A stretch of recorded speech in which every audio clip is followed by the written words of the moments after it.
খুব সহজে এবং সিম্পলভাবে আজকে মজার একটা নাস্তা তৈরি করে দেখাবো। এটাকে এগ শর্মা বলা যেতে পারে। খেতে অসম্ভব মজার হয়। রেসিপি খুবই সিম্পল। আমি এখানে প্রথমে 1 কাপ পরিমাণে আটা নিচ্ছি। আপনি চাইলে ময়দা দিয়েও বানাতে পারেন।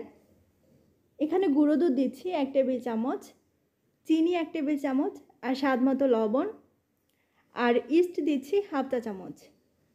অনেকের প্রশ্ন করে থাকে যে আমি কি ইস্ট ব্যবহার করি।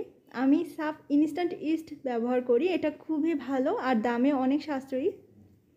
একটু মিশিয়ে নিচ্ছি। এবারে পরিমাণ মতো কুসুম গরম পানি অ্যাড করে দিচ্ছি আর খুব সফট একটা খামির তৈরি করে নেব। খামির তৈরি যখন হয়ে যাবে এ পর্যায়ে আমি 1 চা চামচের মতো সয়াবিন তেল দিয়ে দিলাম।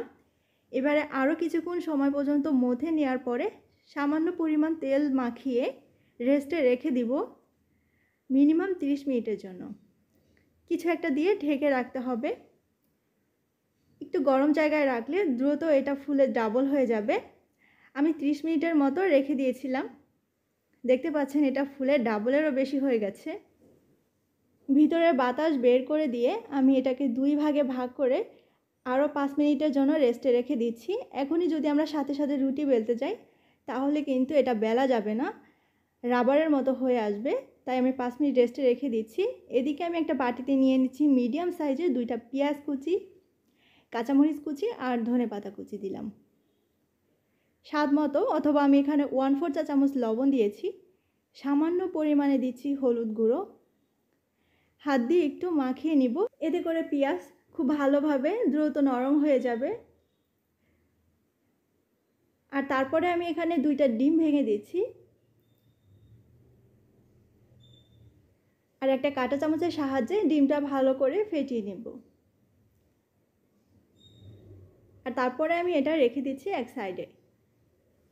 এবারে এই আটার খামির দিয়ে আমি একটা রুটি বেলে নিব। অপর দিকে চুলাতে আমি একটা ফ্রাইং প্যান বসিয়ে দিয়েছি অল্প আছে। রুটিটা খুব বেশি পাতলা করিনি আবার খুব বেশি মোটাও করিনি। এবারে অল্প আছে উল্টে পাল্টে সেঁকে নিতে হবে। একটু সময় নিয়ে ছেঁকতে হবে, এতে করে ভালোভাবে ভেতরটা সেদ্ধ হতে পারবে। এই 2টা আটার খামির দিয়েই 2টা রুটি বানিয়ে সেমভাবে আমি ছেঁকে নিচ্ছি।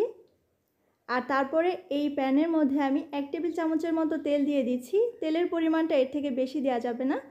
তারপরে এই ডিমের মিশ্রণ থেকে অর্ধেকটা ডিম দিয়ে দিলাম।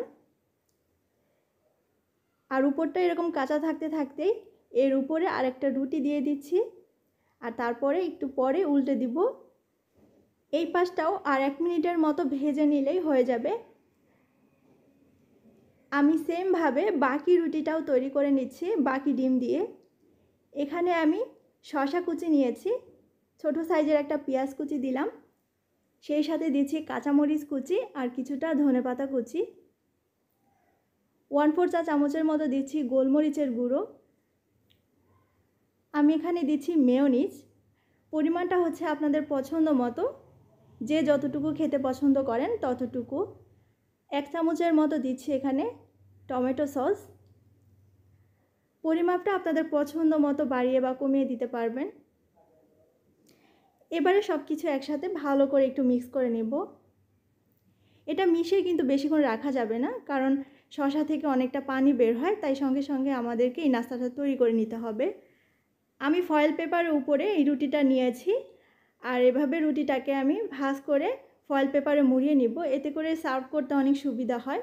ফয়েল পেপারের পরিবর্তে র্যাপিং পেপার বা বেকিং পেপার দিয়েও সেমভাবে করতে পারেন। আর যদি এর কোনোটাই হাতের কাছে না থাকে তাহলে যেটা করতে পারেন, ঠিক এভাবে করে মুড়িয়ে উপরটা টুথপিক দিয়ে এভাবে করে আটকিয়ে দিতে পারেন। খেতে অসম্ভব মজার হয়। বানিয়ে না খেলে কিন্তু বুঝতেই পারবেন না। আশা করছি আমার আজকের এই রেসিপি আপনাদের ভালো লেগেছে।